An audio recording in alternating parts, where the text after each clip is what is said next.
മലം ശരിയായ രീതിയിൽ പോകുന്നില്ല. അതായത് ശോധന ശരിക്കും എന്തുന്നില്ല, സുഖകരമായ രീതിയിൽ കിട്ടുന്നില്ല.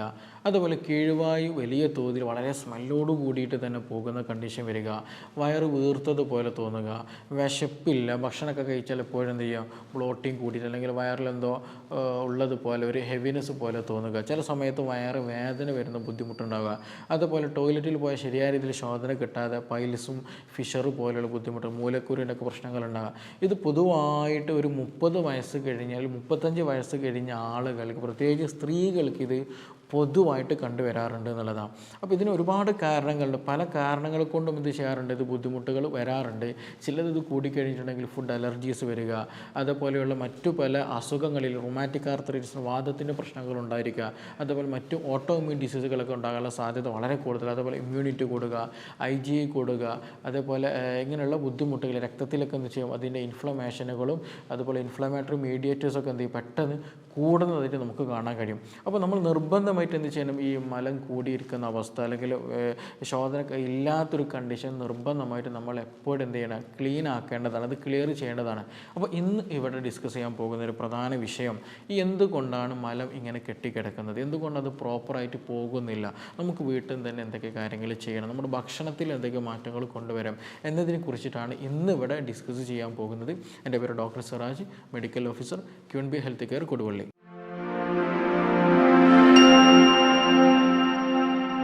പറഞ്ഞു വരുന്നത് ഇത് ഒരുപാട് ആളുകൾക്കുള്ളൊരു പ്രധാന ബുദ്ധിമുട്ടാണ്, ശരിയായ രീതിയിൽ ശോധന കിട്ടാനില്ലാതെ. നമുക്ക് തന്നെ അറിയാം, രാവിലെ എഴുന്നേറ്റ് ശരിയായ രീതിയിൽ മിക്ക ആളുകൾക്കും ശോധന കിട്ടില്ല എന്നുണ്ടെങ്കിൽ അന്നത്തെ ദിവസം തന്നെ ആകെ എന്ത് ചെയ്യും, ആകെ ഡൗണായി പോകും. കാരണം അത് നമ്മുടെ ശരീരത്തിൽ ഉണ്ടാകുന്ന പല വേസ്റ്റ് മെറ്റീരിയലുകളും റിമൂവ് ആകുന്നില്ല എന്നുണ്ടെങ്കിൽ സ്വാഭാവികമായിട്ടും എന്ത് ചെയ്യും, അതിൻ്റെ ടോക്സിസിറ്റി നമ്മുടെ രക്തത്തിലേക്ക് കലരുകയും ഞാൻ നേരത്തെ പറഞ്ഞതുപോലെ ഓട്ടോ ഇമ്മ്യൂൺ ഡിസീസുകൾ, വാദത്തിൻ്റെ പ്രയാസങ്ങൾ, അങ്ങനെയുള്ള പലതരത്തിലുള്ള ഫുഡ് അലർജികളൊക്കെ എന്ത് ചെയ്യും, ഉണ്ടാകാനുള്ള സാധ്യത വളരെ വളരെ കൂടുതലാണ്. അപ്പോൾ ശോധന നമുക്ക് പ്രോപ്പറായിട്ട് കൊണ്ടുപോകണം എന്നുള്ളത് നിർബന്ധമാണ്. ഇതിൽ നിർബന്ധമായിട്ട് നമ്മൾ ശ്രദ്ധിക്കേണ്ടത്, നമ്മൾ ഭക്ഷണം കഴിച്ചിട്ട് 3 ദിവസമായിട്ടും ശരിയായ രീതിയിൽ നമുക്ക് പ്രോപ്പർ ശോധന കിട്ടുന്നില്ല എന്നുണ്ടെങ്കിൽ, ശോധന തീരെ കിട്ടുന്നില്ല എന്നുണ്ടെങ്കിൽ എന്ത് ചെയ്യണം, നിർബന്ധമായിട്ടും തന്നെ അതിന് ട്രീറ്റ്മെൻറ്റ് എടുക്കണം. കാരണം അത് ക്രോണിക് അല്ലെങ്കിൽ കോൺസ്റ്റിപ്പേഷനിലേക്ക് കൊണ്ടുപോകാനുള്ള സാധ്യത വളരെ വളരെ കൂടുതലാണ്. അപ്പോൾ അങ്ങനെയുള്ള കണ്ടീഷൻ എന്ത് ചെയ്യുക, നമ്മൾ നിർബന്ധമായിട്ട് ശ്രദ്ധിക്കുക. 3 ദിവസത്തിൽ കൂടുതലായിട്ട് ശോധന കിട്ടുന്നില്ല എന്നുണ്ടെങ്കിൽ, ഈ ഒരു കോൺസ്റ്റിപ്പേഷൻ വരാനുള്ള റീസൺ അല്ലെങ്കിൽ മലം ശരിയായ രീതിയിൽ പോകുന്നില്ല, കുടലിലൊക്കെ അടഞ്ഞു കിടക്കുന്ന ഒരു കണ്ടീഷൻ ഉണ്ടാകാനല്ലേ ഒരുപാട് കാരണങ്ങളുണ്ട്. അത് ഏതൊക്കെ നോക്കുക. അതിൽ ഒന്നാമത് നമ്മൾ ശ്രദ്ധിക്കേണ്ടത് ഡൈജഷൻ കുറയുന്ന ഒരവസ്ഥ, അതായത് ദഹനം ശരിയായ രീതിയിൽ നടക്കുന്നില്ല. ഇപ്പോൾ ചില ആളുകൾക്ക് ഭക്ഷണം കഴിച്ച് കഴിഞ്ഞ് അല്ലെങ്കിൽ ടോയ്ലറ്റിൽ പോകുന്ന കണ്ടീഷനിൽ എന്തുണ്ടായിരിക്കും, ആ മലത്തിൽ പലപ്പോഴും നമ്മുടെ കഴിച്ച ഭക്ഷണ അവശിഷ്ടങ്ങൾ പലപ്പോഴും കാണുന്ന അവസ്ഥകളുണ്ടായിരിക്കും. അപ്പോൾ അത് എന്താണ്, ഒരു അടയാളമാണ് ശരിയായ രീതിയിൽ എന്ത് ചെയ്യുന്നില്ല, ദഹനം ലഭിക്കുന്നില്ല എന്നുള്ളത്. അപ്പോൾ നമ്മുടെ ശരീരത്തിൽ ശരിയായ രീതിയിൽ ആസിഡ് പ്രൊഡ്യൂസ് ചെയ്യുന്നില്ല, ദഹിക്കാൻ വേണ്ടി HCl പ്രൊഡ്യൂസ് ചെയ്യുന്നില്ല, ഹൈപ്പോ അസിഡിറ്റി എന്നുള്ള കണ്ടീഷനാണ് ഉള്ളത്. അതേപോലെ നമ്മുടെ ശരീരത്തിലും പ്രോട്ടീനൊക്കെ ഡൈജഷൻ നടക്കണമെങ്കിൽ പ്രോട്ടിയേസ്, അമൈലേസ്, ഇങ്ങനെയുള്ള പല സംഗതികളുണ്ട്, എൻസൈമുകളൊക്കെ ഉണ്ട്. അപ്പോൾ അതൊന്നും ശരിയായ രീതിയിൽ പ്രൊഡക്ഷൻ നടക്കുന്നില്ല എന്നുണ്ടെങ്കിൽ എന്ത് സംഭവിക്കും, ഇത് ശരിയായ രീതിയിൽ ദഹിക്കാതെ കുടലിലൂടെ വരും, എന്നിട്ട് നമ്മുടെ കുടലിൽ കെട്ടിക്കിടക്കും. ശരിയായ രീതിയിൽ ദഹിക്കാത്തത് കൊണ്ടാണല്ലോ. അപ്പോൾ അങ്ങനെ വന്നു കഴിഞ്ഞാൽ സ്വാഭാവികമായിട്ടും നമുക്കറിയാം, ഈ കുടലിൽ ഒരുപാട് ബാക്ടീരിയകളുണ്ട്, നല്ലതായിട്ടും ചീത്തതായിട്ടുള്ള ബാക്ടീരിയകൾ ഉണ്ടായിരിക്കും. അപ്പോൾ ഇത് ക്രമാതീതമായിട്ട് വളരുകയും അവിടെ ഫെർമെൻറ്റേഷൻ നടക്കും. ഈ ഫെർമെൻറ്റേഷൻ പൊളിച്ച് കെട്ടിട്ട് എന്ത് ചെയ്യും, അതിൽ നിന്ന് ബാഡ് ഗ്യാസ് പ്രൊഡ്യൂസ് ചെയ്യും, മീഥേൻ ഗ്യാസ്, സൾഫർ ഗ്യാസ് ഒക്കെ എന്ത് ചെയ്യും, പ്രൊഡ്യൂസ് ചെയ്യും. അപ്പോൾ ഇത് എന്ത് ചെയ്യും, നല്ല രീതിയിൽ കീഴ്വായുവായിട്ട് നല്ല രീതിയിൽ പോവുകയും ചെയ്യും. അപ്പോൾ ഇതിൽ പ്രത്യേകത എന്താ ശരിക്കുകയാണെങ്കിൽ, ശരിയായ രീതിയിൽ എന്ത് ചെയ്യില്ല, മലം പോകില്ല, കെട്ടിക്കിടക്കും. അവിടെ മലം കെട്ടിക്കിടക്കുന്ന അവസ്ഥ ഉണ്ടായിരിക്കും. അത് ഫെർമെൻറ്റേഷൻ നടന്നിട്ട് എന്ത് ചെയ്യും, നല്ല രീതിയിൽ എന്ത് ചെയ്യും, ഗ്യാസ് കൂടുതൽ പോകുന്ന കണ്ടീഷൻ ഉണ്ടാകുമെന്നുള്ളതാണ്. അപ്പോൾ എൻസൈമിൻ്റെ ആക്ടിവിറ്റി കുറഞ്ഞു കഴിഞ്ഞാൽ, ദഹനം കുറഞ്ഞു കഴിഞ്ഞാൽ എന്ത് സംഭവിക്കും, ഈ പറഞ്ഞതുപോലെ കോൺസ്റ്റിപ്പേഷനും കീഴ്വായും സ്മെല്ലിങ്ങും ബ്ലോട്ടിങ്ങും വയറ് വീർത്തതുപോലെ അവസ്ഥകൾ ഉണ്ടാകാനുള്ള സാധ്യത വളരെ വളരെ കൂടുതലാണ്. അതേപോലെ തന്നെ ചില ആളുകൾക്ക് എന്ത് ചെയ്യും, ഇൻറ്റസ്റ്റൈനൽ മൂവ്മെൻറ്റ് കുറവാണെന്നുണ്ടെങ്കിൽ, അപ്പോൾ നമുക്കറിയാം ഈ ഇത് കുടൽ എന്നുള്ളത് ഒരു കുഴൽ രൂപത്തിലാണ്, ഒരു കുഴൽ രൂപത്തിലാണ് ക്രമീകരിച്ചിട്ടുള്ളത്. അങ്ങനെയാണ് അതിൻ്റെ സ്ട്രക്ചർ ഉള്ളത്. അപ്പോൾ അതുകൊണ്ട് തന്നെ ഈ ഒരു ഭക്ഷണ പദാർത്ഥങ്ങൾ ശരിയായ രീതിയിൽ പോകണം എന്നുണ്ടെങ്കിൽ എന്ത് ചെയ്യണം, ഇതിനൊരു പെരിസ്റ്റാൽറ്റിക് മൂവ്മെൻറ്റ് എന്ന് പറഞ്ഞൊരു മൂവ്മെൻ്റ് ഉണ്ട്. ഈ ഒരു കുടൽ എന്ത് ചെയ്യും, പ്രത്യേക തരത്തിൽ മസിൽസ് മൂവ് ചെയ്തിട്ട് കോൺട്രാക്ഷനും റിലാക്സേഷനും നടത്തിയിട്ട് ഒരു മൂവ്മെൻ്റ് ഉണ്ട്, പെരിസ്റ്റാൽറ്റിക് മൂവ്മെൻ്റ് എന്ന് പറയും.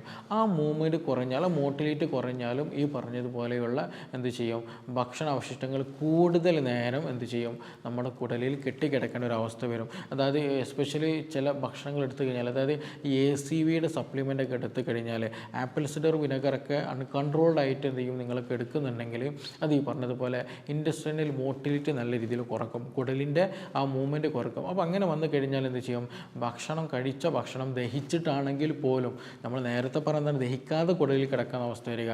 ഇങ്ങനെയുള്ള കണ്ടീഷൻ, അതായത് മോട്ടിലിറ്റി കുറഞ്ഞാൽ ദഹനക്കേട് കൂടുതലുണ്ടാകും. അതായത് ദഹിച്ച ഭക്ഷണം എന്ത് ചെയ്യും, കുടലിൽ കൂടുതൽ നേരം നിൽക്കുന്നൊരവസ്ഥ വരും. അപ്പോൾ സ്വാഭാവികമായിട്ട് അവിടെ ബാക്ടീരിയകൾ ഫെർമെൻറ്റേഷൻ നടന്നിട്ട് നേരത്തെ പറഞ്ഞതുപോലെ ഡീഹൈഡ്രേഷൻ ഉണ്ടാക്കാനുള്ള സാധ്യതയുണ്ട്, കോൺസ്റ്റിപ്പേഷൻ വരും. മാത്രമല്ല നല്ല രീതിയിൽ എന്ത് ചെയ്യും, ബാഡ് സ്മെല്ലുള്ള ഗ്യാസ് പുറന്തള്ളാനും സാധ്യത വളരെ വളരെ കൂടുതലാണ്. അപ്പോൾ ഡൈജഷൻ ഇങ്ങനെ നടന്നു കഴിഞ്ഞാൽ ഇത് ഈ പറഞ്ഞതുപോലെ വയറ് വീർക്കാനും കോൺസ്റ്റിപ്പേഷൻ ഉണ്ടാകാനും മലം പുറന്തള്ളാതെ അവിടെ നിൽക്കാനുള്ള സാധ്യത വളരെ വളരെ കൂടുതലാണ്. ഇനി മറ്റൊരു പ്രധാന ഘടകം കോൺസ്റ്റിപ്പേഷൻ, ഡിലേഡ് ഗ്യാസ്ട്രിക് എംപ്റ്റിങ് എന്ന് പറയും. അതായത് നമുക്കറിയാം, നമ്മുടെ ഭക്ഷണം കഴിച്ചിട്ടുണ്ടെങ്കിൽ ആദ്യമായിട്ട് ഭക്ഷണം എന്ത് ചെയ്യും എത്തുന്ന സ്ഥലമാണ് സ്റ്റൊമക്ക് എന്ന് പറയുന്നത്, നമ്മൾ വയറെന്ന് പറയുന്നത്. അപ്പോൾ അവിടെ എന്ത് ചെയ്യും, ഹൈഡ്രോക്ലോറിക് ആസിഡുമായിട്ട് എന്ത് ചെയ്യും, മറ്റു പല എൻസൈമുകളൊക്കെ ലിങ്ക് ചെയ്ത് ബ്രേക്ക് ഡൗൺ നടത്തും, എല്ലാ സംഗതികളൊക്കെ ഒരു ദഹനം അവിടെ നടത്തും. ഈ ദഹിച്ച ഭക്ഷണം പിന്നെ എന്ത് ചെയ്യണം, ഈ പറഞ്ഞിട്ടുള്ള ഇൻറ്റസ്റ്റൈനിലേക്ക്, ഡിയോഡിനും അല്ലെങ്കിൽ ഇൻറ്റസ്റ്റൈനിലേക്ക് എന്ത് ചെയ്യും, ഈ ദഹിച്ച ഭക്ഷണം പോകണം. അപ്പോൾ ചില കണ്ടീഷനുകളിൽ പ്രത്യേകിച്ച് നല്ല ഷുഗറുള്ള ആളുകൾ, കയ്യിനും കാലും തരിപ്പ് വരിക, ക്ഷീണം കൂടുതലായിട്ടുള്ള അങ്ങനെ അൺകൺട്രോൾഡ് ഷുഗറുള്ള ആളുകൾക്ക് എന്ത് ചെയ്യും, നരമ്പിന് നല്ല രീതിയിൽ എന്ത് ചെയ്യും, ഷുഗർ ബാധിക്കും. നമുക്കൊക്കെ അറിയുന്നതാണ്. അപ്പോൾ ഈ നരമ്പിന് ഷുഗർ ബാധിച്ചിട്ടുണ്ട് എന്നുണ്ടെങ്കിൽ സ്വാഭാവികമായിട്ടും ശരീരത്തിൽ എല്ലാ ഞരമ്പിനെയും അത് ബാധിച്ചിട്ടുണ്ടായിരിക്കും. അതങ്ങനെയാണ് ഉണ്ടാവുക, അതിൻ്റെ കാര്യങ്ങൾ അങ്ങനെയാണ്. അപ്പോൾ ഈ പറഞ്ഞതുപോലെ ഈ സ്റ്റൊമക്കിൽ നിന്ന് നമ്മൾ കഴിച്ച ഭക്ഷണം എന്ത് ചെയ്യണം, സ്റ്റൊമക്കിൽ നിന്ന് വയറിൽ നിന്ന് കുടലിലേക്ക് പോകണം. അപ്പോൾ ആ കുടലിലേക്ക് പോകുന്ന ആ ഒരു മൂവ്മെൻ്റ് ഉണ്ട്, അവന് പ്രത്യേകിച്ച് ഗ്യാസ്ട്രിക് മൂവ്മെൻ്റ് അവിടെ നടക്കുന്നുണ്ട്. ആ മൂവ്മെൻറ്റ് ശരിക്കും അവിടെ കിട്ടണം എന്നുണ്ടെങ്കിൽ എന്ത് വേണം, അതിന് വേണ്ടിയിട്ടുള്ള ഇമ്പൾസ് അല്ലെങ്കിൽ ഞരമ്പ് ശരിയായ രീതിയിൽ പ്രവർത്തിക്കണം. അപ്പോൾ ഞാൻ നേരത്തെ പറയുമ്പോൾ നല്ല ഷുഗറുള്ള ആൾ ഞരമ്പൊക്കെ കേട് വന്ന് തുടങ്ങിയിട്ടുണ്ടെങ്കിൽ ഈ പറഞ്ഞതുപോലെ ഈ ഗ്യാസ്ട്രിക്കിൽ നമ്മുടെ വയറ്റിനുള്ളിലുള്ള ഞരമ്പുകൾക്കും അത് ബാധിക്കും. അപ്പോൾ എന്ത് ചെയ്യും, ഈ വയറ്റിൽ നിന്ന് കുടലിലേക്ക് ഭക്ഷണം പോകുന്ന എമൗണ്ട് കുറയും, എല്ലാം പോകുന്ന അവസ്ഥ വരും. അപ്പോൾ അങ്ങനെ വന്നാലും ഞാൻ നേരത്തെ പറഞ്ഞ പോലെ അവസ്ഥ ഉണ്ടാകും. അതായത് വയറ് വീർത്തതുപോലെ കണ്ടീഷൻ വരിക, വിശപ്പില്ലാത്ത അവസ്ഥ വരിക, പെട്ടെന്ന് വയറ് നിറഞ്ഞ കണ്ടീഷൻ വരിക. അപ്പോൾ അതുകൊണ്ട് തന്നെ ഷുഗറുള്ള ചില ആളുകൾക്ക് എന്തെങ്കിലും കൂടിയാൽ കഴിഞ്ഞിട്ടുണ്ടെങ്കിൽ ഭക്ഷണത്തോട് തീരെ താല്പര്യം ഉണ്ടായിരിക്കില്ല, ശോധന ശരിക്കായിട്ട് കിട്ടൂല, പിന്നെ ഇങ്ങനെയുള്ള പ്രധാന ബുദ്ധിമുട്ടുകൾ പൊതുവേ കണ്ടുവരുന്ന. അപ്പോൾ അവർ നിർബന്ധമായിട്ട് ശ്രദ്ധിക്കേണ്ടത് വെറും ഗ്യാസിന് മരുന്ന് കുടിച്ചുകൊണ്ടോ അല്ലെങ്കിൽ മലം പോകാനുള്ള എന്തെങ്കിലും സംഗതികൾ കഴിച്ചത് കൊണ്ടോ ട്രീറ്റ്മെൻറ്റ് എടുത്തുകൊണ്ടോ മാത്രം മാറുന്നില്ല. അവരുടെ മസിൽ മൂവ്മെൻറ്റ് പ്രോപ്പറായിട്ട് നടക്കണം, അവരുടെ നാഡിയുടെ ഹെൽത്ത് അവിടെ പ്രോപ്പറായിട്ട് ലഭിക്കണമെങ്കിൽ അത് പൂർണ്ണമായിട്ട് മാറിക്കിട്ടുകയുള്ളൂ. അപ്പോൾ ഇങ്ങനെയുള്ള കണ്ടീഷനുകളിൽ കോൺസ്റ്റിപ്പേഷൻ, വയറുറക്കൽ പൊതുവായിട്ട് ഇന്ന് സാധാരണയായിട്ട് കണ്ടുവരാറുണ്ട്. ഇനി മറ്റൊരു പ്രധാനപ്പെട്ട ഒരു കാരണമുണ്ട്, അതായത് ചില കണ്ടീഷനുകളിൽ അതിന് പ്രത്യേകിച്ച് ഏജുകളൊന്നുമില്ല, അതാണ് ഇതിന് പ്രത്യേകത. കാരണം ട്യൂമർ പോലെയുള്ള, പോളിപ്പ് പോലെയുള്ള എന്തെങ്കിലും ഗ്രോത്തുകളൊക്കെ നമ്മുടെ കുടലിലുണ്ട് എന്നുണ്ടെങ്കിൽ എന്താ സംഭവിക്കുക, മലം ശരിയായ രീതിയിൽ പോകില്ല. അതായത് നമ്മുടെ കുടലിൽ ഞാൻ നേരത്തെ പറഞ്ഞതുപോലെ എന്താണ്, ഒരു പൈപ്പ് പോലെയാണ് അല്ലേ. അപ്പോൾ അതിൻ്റെ ഉള്ളിൽ എന്തെങ്കിലും ഗ്രോത്ത് പോലെ എന്തെങ്കിലും സ്ട്രക്ചർ ഒക്കെ വന്നു കഴിഞ്ഞാൽ എന്താ സംഭവിക്കുക, ഈ മലം ശരിയായ രീതിയിൽ പോകില്ല, അപ്പോഴും ഈ പ്രയാസങ്ങളുണ്ടാകും. അപ്പോൾ അങ്ങനെയുള്ള ട്യൂമറോ ക്യാൻസറോ അങ്ങനെ എന്തെങ്കിലും ഗ്രോത്തുകളൊക്കെ ആണെന്നുണ്ടെങ്കിൽ അത് നമ്മുടെ രക്തത്തിലും ഒക്കെ കാണാൻ കഴിയും. നമ്മുടെ ബോഡിയുടെ മറ്റു പല ലക്ഷണങ്ങളും അതുമായി ബന്ധപ്പെട്ട് ചില ആൾക്കാർക്ക് ബ്ലീഡിങ് പോലെ ബുദ്ധിമുട്ടുകളുണ്ടാകും, സിവിയർ പെയിൻ ഉണ്ടാകാനുള്ള സാധ്യത വളരെ കൂടുതലുണ്ട്. അതുപോലെയുള്ള ഇൻഫ്ലമേറ്ററി മീഡിയേറ്റേഴ്സ് എന്ത് ചെയ്യും, ബ്ലഡിലൊക്കെ നല്ല രീതിയിൽ കൂടാനുള്ള സാധ്യത വളരെ കൂടുതലാണ്. അപ്പോൾ അല്ലാത്ത കണ്ടീഷനുകളിലേക്ക് പൊതുവേ നമ്മുടെ ദഹന സംബന്ധമായിട്ടുണ്ടാകുന്ന പൊതുവേ കണ്ടുവരുന്ന ശീലങ്ങൾ തന്നെയാണ്. ഇനി ചില ആളുകൾക്ക് ഞാൻ തുടക്കത്തിൽ പറഞ്ഞതുപോലെ വയറ് വീർക്കുന്ന ഒരു അവസ്ഥ പൊതുവേ കണ്ടുവരാറുണ്ട്. ഇപ്പോൾ ശോധന ഉണ്ടായിരിക്കും, പക്ഷേ എങ്കിൽ പോലും വയറിനൊരു വീർത്ത ഒരു കണ്ടീഷൻ പലപ്പോഴും കണ്ടുവരാറില്ല. അങ്ങനെയുള്ള ആളുകൾ ഒന്ന് ശ്രദ്ധിക്കേണ്ടത്, നിങ്ങൾ സ്മോക്കിംഗ് ഉണ്ടെങ്കിൽ നിർബന്ധമായിട്ട് നിർത്തണം. അതേപോലെ സ്പീഡിൽ ഭക്ഷണം കഴിക്കുക, വല്ലാണ്ട് സ്പീഡിൽ ഭക്ഷണം കഴിക്കുക, നിർത്താതെ സ്പീഡിൽ വെള്ളം കുടിക്കുക, അതുപോലെ കാർബണേറ്റഡ് ഡ്രിങ്ക്, അതായത് നമ്മൾ മന്തിയൊക്കെ കഴിച്ചിട്ടുണ്ടെങ്കിൽ അല്ലെങ്കിൽ ഹെവി ഫുഡ് കഴിച്ചാൽ എന്തെങ്കിലും പെപ്സിയോ സെവനപ്പോ ഹാപ്പി ഫിസിയോ അങ്ങനെ എന്തെങ്കിലും കഴിക്കുന്നുണ്ടെങ്കിൽ അതിലൊക്കെ കാർബണേറ്റഡ് ഡ്രിങ്ക്സാണ്. അപ്പോൾ അത് കഴിച്ച് കഴിഞ്ഞാൽ അതിലുള്ള കാർബണേറ്റഡ് ഡ്രിങ്ക് ഇതെന്ത് ചെയ്യും, ആ ഒരു വാതകം നമ്മുടെ സ്റ്റൊമക്കിൽ കുടലിലേക്ക് ഇറങ്ങാനുള്ള സാധ്യത വളരെ കൂടുതലാണ്. അപ്പോൾ 100% ഇറങ്ങിയിട്ടുണ്ട് എന്നുണ്ടെങ്കിൽ ഒരു 80% ചിലപ്പോൾ നമ്മൾ വയറ്റ് എന്ത് ചെയ്യും, നല്ല ഗ്യാസൊക്കെ വിട്ടു പോകുമ്പോൾ നമുക്ക് നല്ല കംഫർട്ട് ഫീൽ ചെയ്യും. പക്ഷെ അവിടെ ഒരു 20-25% എന്ത് ചെയ്യും, അവിടെ സ്റ്റേ ചെയ്യും. അത് പിന്നെ നമുക്ക് പ്രയാസങ്ങളുണ്ടായിരിക്കും. അപ്പോൾ അങ്ങനെ കാർബണേറ്റഡ് ഡ്രിങ്ക്സ് കൂടുതലായിട്ട് കിടക്കുന്നുണ്ടെങ്കിലും ഈ പറഞ്ഞതുപോലെ ചൂയിങ്ങും കൂടുതൽ എപ്പോഴും ചവച്ചുകൊണ്ടിരിക്കുന്ന ശീലങ്ങളൊക്കെ ഉണ്ടെന്നുണ്ടെങ്കിൽ നമ്മൾ അറിയാതെ തന്നെ എന്ത് സംഭവിക്കുകയാണ്, ഗ്യാസ് നമ്മുടെ വയറ്റിലേക്ക് ചെല്ലുകയാണ്.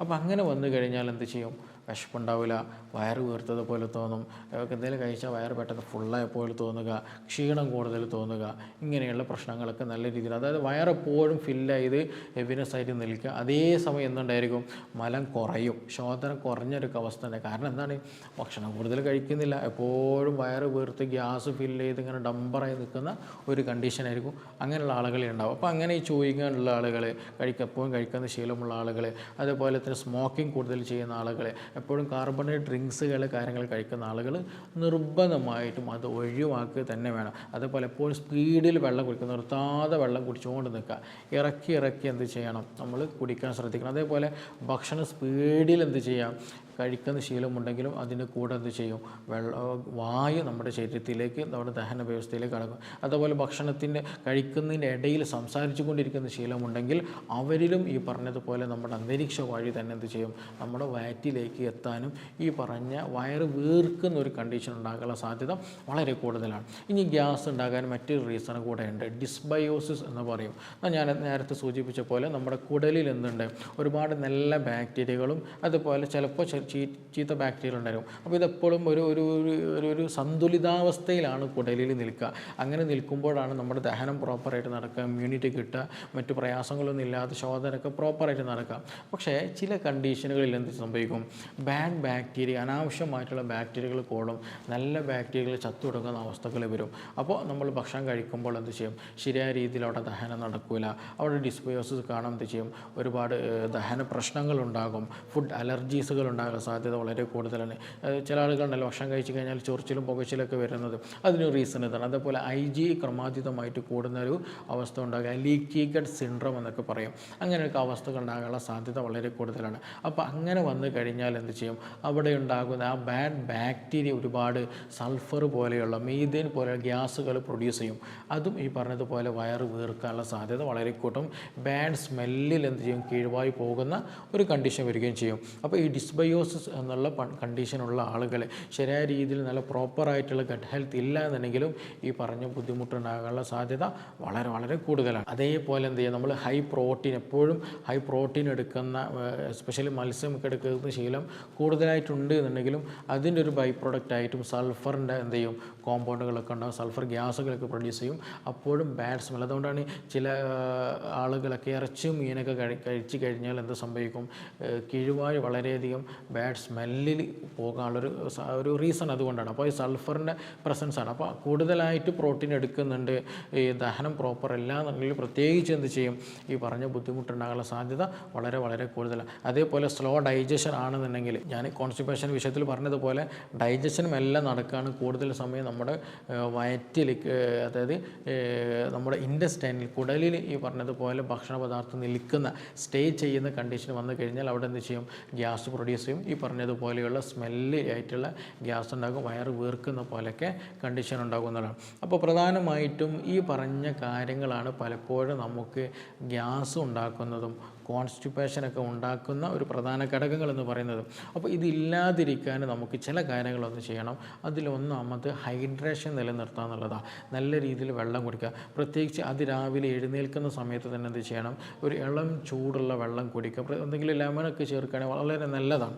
അത് ഒന്നും കൂടെ എന്ത് ചെയ്യും, നമ്മുടെ ഇൻറ്റസ്റ്റൈനൽ മോട്ടിലിറ്റി കൂട്ടും. അതായത് കുടലിൻ്റെ ആ ഒരു മൂവ്മെൻറ്റ് കൂട്ടുമ്പോൾ സ്വാഭാവികമായിട്ടും മലം പെട്ടെന്ന് പുറന്തള്ളാൻ അത് നന്നായിട്ട് സഹായിക്കും.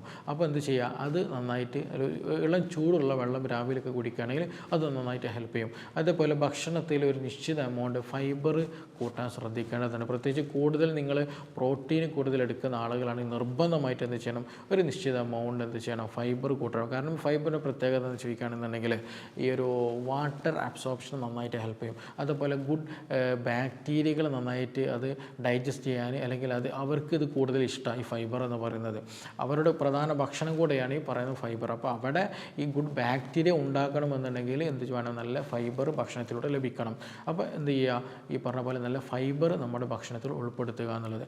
അതേപോലെ പ്രോബയോട്ടിക് നമ്മൾ ഭക്ഷണത്തിൽ ഉൾപ്പെടുത്തുക. ഞാൻ നേരത്തെ പറഞ്ഞല്ലോ, നമ്മുടെ ശരീരത്തിൽ കുടലിൽ ഉണ്ടാകുന്ന ബാക്ടീരിയകളുടെ പ്രവർത്തനം വളരെ ഇമ്പോർട്ടൻ്റ് ആണ്. അപ്പോൾ അത് ഇംപ്രോപ്പർ ആയി കഴിഞ്ഞാൽ വളരെയധികം പ്രയാസങ്ങളുണ്ടാകും. അപ്പോൾ അവിടെ നല്ല ബാക്ടീരിയകൾ ഉണ്ടാകാനും ചീത്ത ബാക്ടീരിയകൾ നഷ്ടപ്പെടാനും അത് നശിച്ചു പോകാനും നമുക്ക് പ്രോബയോട്ടിക് വളരെ ഇമ്പോർട്ടൻ്റ് ആണ്. ഇന്ന് ഒരുപാട് ക്യാപ്സൂൾ ഫോമിലൊക്കെ അവൈലബിൾ ആണ്. പക്ഷേ നമുക്ക് എന്ത് ചെയ്യാം, വീട്ടിൽ നിന്ന് തന്നെ തൈര് വളരെ നല്ലൊരു പ്രോബയോട്ടിക്കാണ്. അപ്പോൾ തൈര് കഴിക്കുന്ന സമയത്ത് നമ്മൾ ശ്രദ്ധിക്കണം. കാരണം ഫ്രിഡ്ജിൽ നിന്ന് എടുത്തിട്ട് അതേപോലെ തണുത്ത തൈര് കഴിക്കരുത്. നമ്മൾ പുറത്തേക്ക് എടുത്ത് വെച്ച് നോർമൽ ടെമ്പറേച്ചർ ആക്കിയിട്ട് എന്തെങ്കിലും വെജിറ്റബിൾസിന് കൂടെ മിക്സ് ചെയ്തിട്ടോ അല്ലാതെ ഉണ്ടെങ്കിൽ അതേപോലെ കഴിക്കാനൊക്കെ ശ്രദ്ധിക്കുക എന്നുള്ളതാണ്. അപ്പോൾ നിശ്ചിത എമൗണ്ട് ചെയ്യുക, ഒരു നിശ്ചിത ഗ്രാം തൈര് ദിവസവും തണുപ്പില്ലാതെ നോർമൽ ടെമ്പറേച്ചറിലായിട്ടുള്ള തൈര് എന്ത് ചെയ്യുക, കഴിക്കാൻ ശ്രദ്ധിക്കുക. അത് കൂടുതൽ പുളി ഇല്ലാത്തതാണ് കഴിക്കുന്നതാണ് ഏറ്റവും ഉചിതം. ചില ആളുകൾക്ക് കൂടുതൽ പുളിയുള്ളത് കഴിച്ചാൽ കോൺസ്റ്റിപ്പേഷൻ, ഒരു ഡ്രൈനെസ് ബോഡിയിൽ ഉണ്ടാകാറുണ്ട്. അപ്പോൾ അതില്ലാതിരിക്കാൻ കൂടെ വേണ്ടിയിട്ടാണ് പുളി ഇല്ലാത്ത തൈര് എന്ത് ചെയ്യുക, നമ്മൾ ഭക്ഷണത്തിൽ ഉൾപ്പെടുത്താൻ പരമാവധി ഒന്ന് ശ്രദ്ധിക്കുക. അതേപോലെ നമ്മൾ എപ്പോഴും അമിത ഭക്ഷണം കഴിക്കുന്ന ശീലമുണ്ട്, എപ്പോഴും കഴിച്ചുകൊണ്ടിരിക്കുന്ന ശീലമുണ്ടെന്നുണ്ടെങ്കിൽ അത് നല്ല രീതിയിൽ ഡൈജഷനെ ബാധിക്കും. ഞാൻ നേരത്തെ പറഞ്ഞ സ്ലോ ഡൈജഷൻ ആയിരിക്കും ഉണ്ടാകുക.